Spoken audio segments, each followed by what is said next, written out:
Wabarakatuh. Halo teman-teman semua. Sekarang kita ada di minggu yang kedua. Oke, di minggu yang kedua sama seperti minggu-minggu yang sebelumnya, kita pastinya ada dua topik juga. Topik yang pertama ini kita akan membahas tentang fungsi bahasa nih teman-teman. Oke, jadi uh, kita akan bahas fungsi bahasa. Nah, ternyata fungsi bahasa itu banyak teman-teman ya. Jadi fungsi bahasa itu ada beberapa. Nah, kita akan bahas fungsi bahasa dan fungsi bahasa Indonesia pastinya. Jadi kita harus tahu nih fungsi bahasa itu apa. Jadi seperti yang sebelumnya kan sudah dijelaskan kalau bahasa itu sebagai bentuk, sebagai sarana, sebagai alat komunikasi antara perseorangan gitu ya. Nah, ternyata ada yang lainnya nih teman-teman. Yang pertama adalah fungsi ekspresi. Jadi di dalam bahasa itu ada yang namanya fungsi ekspresi. Bagaimana dengan fungsi ekspresi ini? Jadi teman-teman, ketika kita menggunakan bahasa, ini akan ada ekspresi yang disampaikan. Kita misalnya lagi bingung, kita lagi sedih, kita lagi bahagia, itu sangat terbantu dengan adanya bahasa untuk mengekspresikannya itu sangat terbantu sekali dengan menggunakan bahasa. Misalnya, ketika kita menyampaikan hore gitu ya, maka lawan bicara kita atau orang sekeliling kita akan wah, dia pasti lagi senang nih, dia pasti lagi sedih nih, dia pasti lagi bahagia nih karena ada kata hore gitu ya. Nah, hore ini kata yang terbentuk kan dari sistem huruf yang sistem tulisan yang disampaikan itu, dan ujarannya kata horenya itu kan bersuara gitu ya, ada konsepsi ujaran dan juga bunyinya tuh terluap, wah dia lagi seneng nih gitu. Tapi kalau misalnya aduh, nah kalau aduh ini lumayan agak mengkhawatirkan gitu ya. Wah, kok ada kata aduh nih, kenapa nih? Jangan-jangan ada sesuatu nih, apakah ada kesedihan gitu kah, atau kejatuhan barang gitu misalnya ya. Jadi ya itu bentuknya adalah menyampaikan ekspresi seperti itu. Kata-kata yang kita ucapkan itu bisa akan diterima atau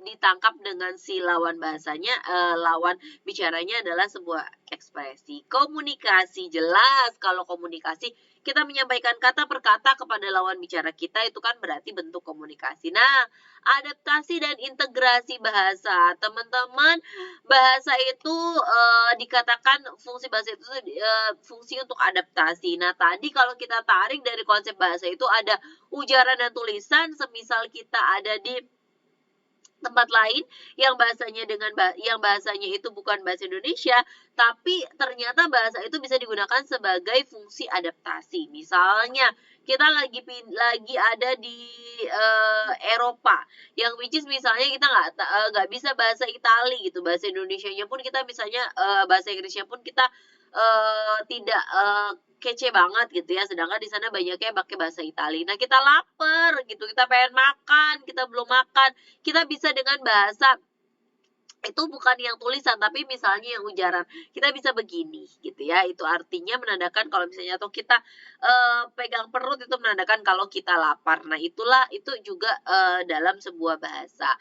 Begitu juga integrasi itu kan persatuan gitu ya, menyatukan. Kita bisa mengungkapkan kata per kata yang misalnya bisa menyatukan antara yang satu dengan yang lain. Nah, fungsi kontrol sosial dia, jadi bahasa ini teman-teman punya fungsi sebagai sebuah kontrol sosial. Bagaimana? Nah, misalnya ada seorang bapak kepala desa ingin melerai dua warganya yang sedang bertengkar atau sedang ada masalah, maka si kepala desa ini nih harus punya bahasa yang bikin adem, bukan bikin panas gitu ya, supaya si pertikaian ini selesai gitu. Nah, itu salah satu faktor yang pentingnya adalah si faktor bahasanya itu, teman-teman.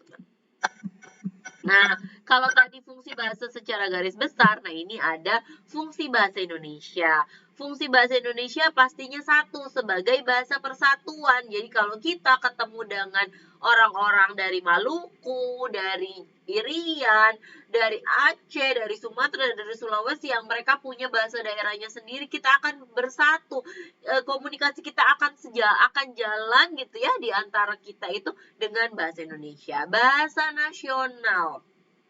Nah, bahasa nasional ini bisa dikatakan sebagai ketika kita semuanya ini gitu ya, kalau bahasa nasional itu di mana-mana gitu ya, semuanya kalau di dalam yang tertulis itu kayak misalnya KTP, surat-surat berharga dan surat-surat penting itu semuanya menggunakan bahasa Indonesia. Nah, bahasa negara ini lebih ke contohnya misalnya ketika ada upacara yang besar 17-an itu kita menggunakan bahasa negara kita itu bahasa Indonesia. Dan nah ini ada juga yang namanya bahasa baku gitu ya.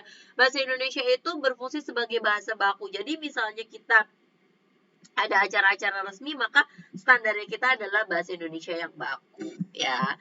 Itu teman-teman fungsi bahasa dan fungsi bahasa Indonesia cukup sampai di sini saja. Sekian dulu, terima kasih. Kita ketemu di video berikutnya. Assalamualaikum warahmatullahi wabarakatuh.